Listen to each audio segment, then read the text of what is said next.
Welcome to this class on transformational development. I'm your professor, Kenneth Nerbos.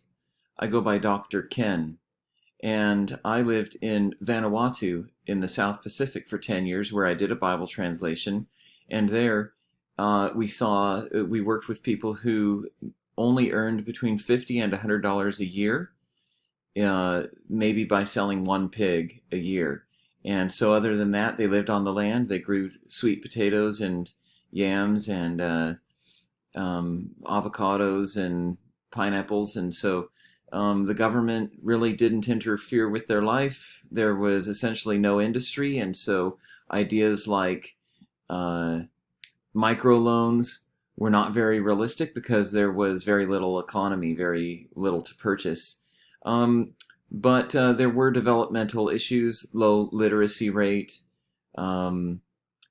there was malaria, and so we saw the types of issues that we think about when it comes to transformational development: how to increase people's participation in the global marketplace, how to increase their morale without feeling, like they were just in a remote part of the world that didn't matter, and how to lengthen their lifespan, get them to have babies in the hospital instead of in the village. But when the year that we moved to the village, 5 women had died of childbirth.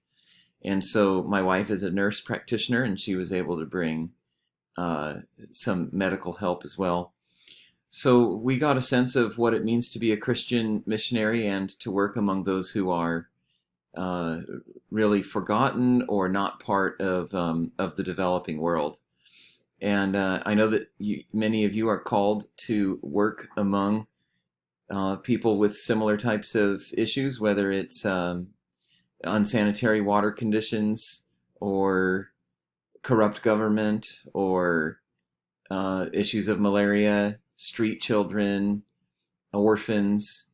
And actually at Biola University, I have a number of students from Nigeria and from the rest of West Africa and Sub-Saharan Africa. And they bring their own concerns about civil wars and tyrants and ethnic conflict, or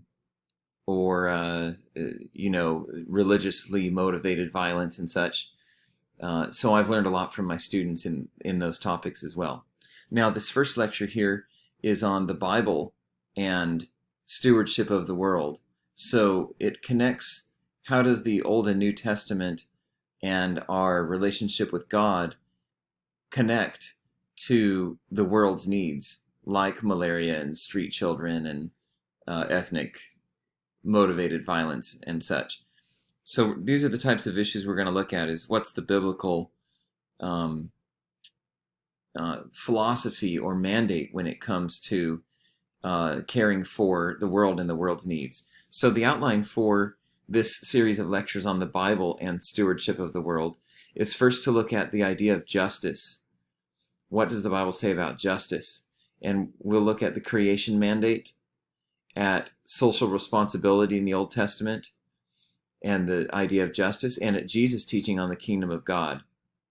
And then we'll look at some evangelical and liberal approaches to social justice, and specifically the difference between incarnationalism and representationalism. And then I'm also going to introduce some ideas of halfism and holism, and end with 12 factors of a development ethic. Now, you may develop your own biblical theology of development, or a biblical theology of justice and social interaction. And so hopefully there are passages that are meaningful to you that help you develop that philosophy. And yours may draw on some of these ideas from this lecture, and especially from the summary, the 12 factors. So if you look at this framework for social justice, for development, first of all, we look at who are the marginalized, what are the needs around the world. And we can identify those needs in all of the countries. It's not like just least developed countries have marginalized peoples, but they can be found in every culture. And then a question related to justice and advocacy looks at why are they marginalized? What are the causes? Is it just colonialism? Is it just sin? Is it just problems with capitalism? Is it just people's laziness? And so we know there are multiple factors, and there are people who disagree on what those factors are that lead to marginalization. And then from a Christian standpoint, what is our responsibility to the marginalized? Is the goal that everyone should live with an equal income? Is it our goal just to help the marginalized, or is it to topple the systems that keep people marginalized? And so maybe our goal is not just with Mother Teresa feeding the poor and caring for the leper, but overturning the systems that led to the marginalization of the poor and the leper. And so the answer to these questions: who needs to be developed? A marginalized might be another idea of development. Who is in need of development, and what systems are keeping those peoples underdeveloped? And then what's our responsibility for developing in that area, developing the economy, developing the healthcare system, developing the literacy, or whatever it is. Now, the theory of transformational development, and that I would hold to throughout this class, is that a development ethic is rooted in Genesis 1:28, when God says to fill the earth and subdue it, to be fruitful and multiply, fill the earth and subdue it. He's saying, make the world just, make the world produce crops for everybody, find the healthcare solutions for everybody, the medicines. Go ahead and come up with agricultural processes, but in a way that doesn't destroy the environment or marginalize people. So subduing it meant to make it good. God created it good, and for us to steward it in such a way that our healthcare, our agriculture, our economic systems, our political systems continue to be good. They continue to be to help flourishing. Flourishing is really a key term when it comes to a development ethic.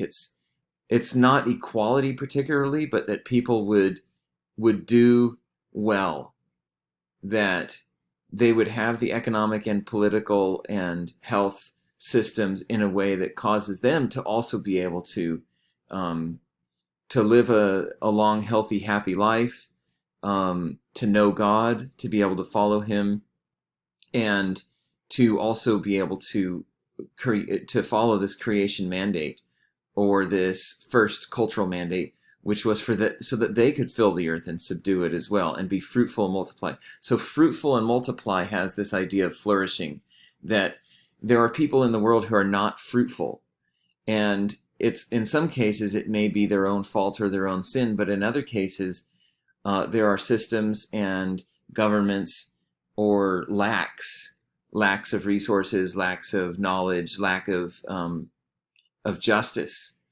that keep them from being able to be fruitful.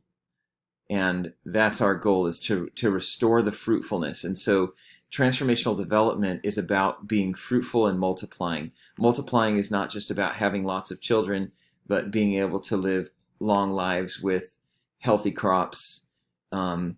And then if you can extend crops into all other economic activity, so that every other activity we do leads to flourishing. So the the first commandment, the cultural mandate, we call it the cultural mandate because cultural has to do with agricultural. It has to do with turning over crops, with growing things. And God said, go out and do this. Go make something of the earth. Come up with, be creative, be cultural. And that a lot of that had to do with coming up with political systems and economic systems and social systems that would cause people to grow, to multiply in numbers. And so that's why it's called the cultural mandate. As Craig Ott, a missiologist at Trinity Evangelical Divinity School, said, the creation mandate, or the cultural mandate, describes the obligations of Christians and non-Christians alike. It's not like it was just true for the Old Testament times, but true for all people today. And so that's why transformational development isn't just for Christians. It's aimed at all people, because God wanted all human beings to be fruitful in all aspects of their life, their personal, family, social, and civil or political areas of their life. So it's all spheres of life or aspects of life. And then we can also see it expressed again in the great commandment in Matthew 22 to love neighbor as self. So be fruitful and multiply, the social mandate or the cultural mandate or the first commission. The notion is that the earth belongs to God and we're the stewards. So all riches and blessings come from God, but are not just for our personal benefit, but for us to return the praise to Him.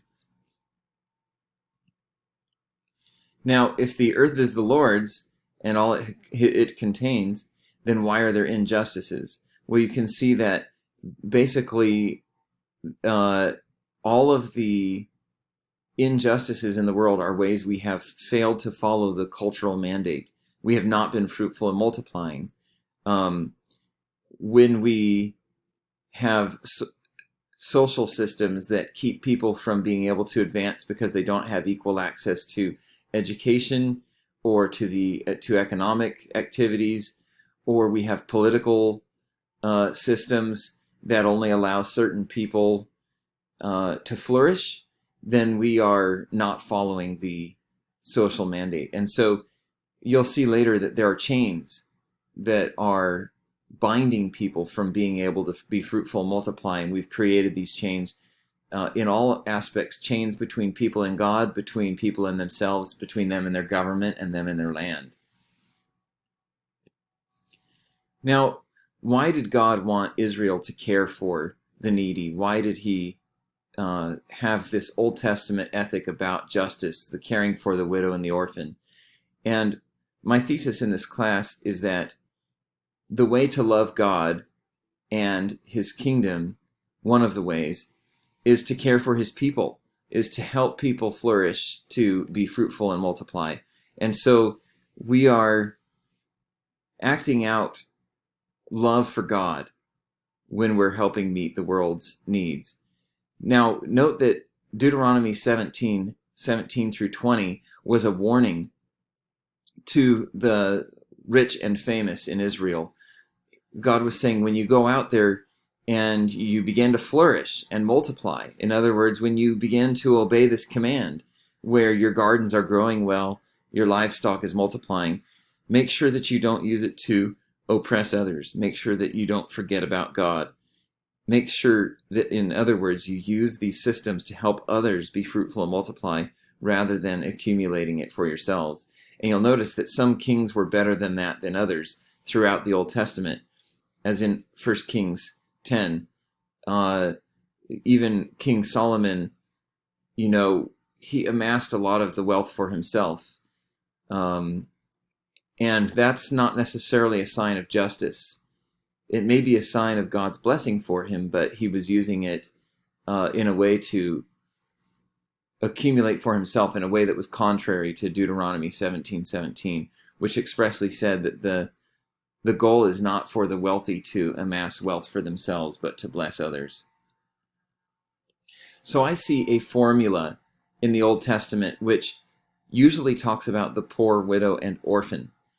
But I think that that can be a symbol or a metaphor for all people who are suffering. So maybe in your part of the world that you work in, the issue is not as much the poor, the widow, and the orphan, but a certain ethnic group or certain age group, certain people who are marginalized. Basically, it means those who do not have access to land or wealth or literacy or do not have freedoms to be fruitful and multiply. And God has a formula for these people, for the oppressed. In other words, for developing those who are undeveloped or underdeveloped. And the remedy is twofold. I see it as gleaning and advocacy. So gleaning, as we see in Leviticus 23:22, was the rule where when someone has a farm, yes, they would go ahead and plow the majority of the farm and use it to support their own lifestyle, but they would leave the edges or the gleanings for the poor. And so part of our strategy is to make sure that we're tithing and that money is going to those who are most needy and that we're giving alms or giving to the poor. And then the second is advocacy, and we'll come back in the next video clip and talk about that.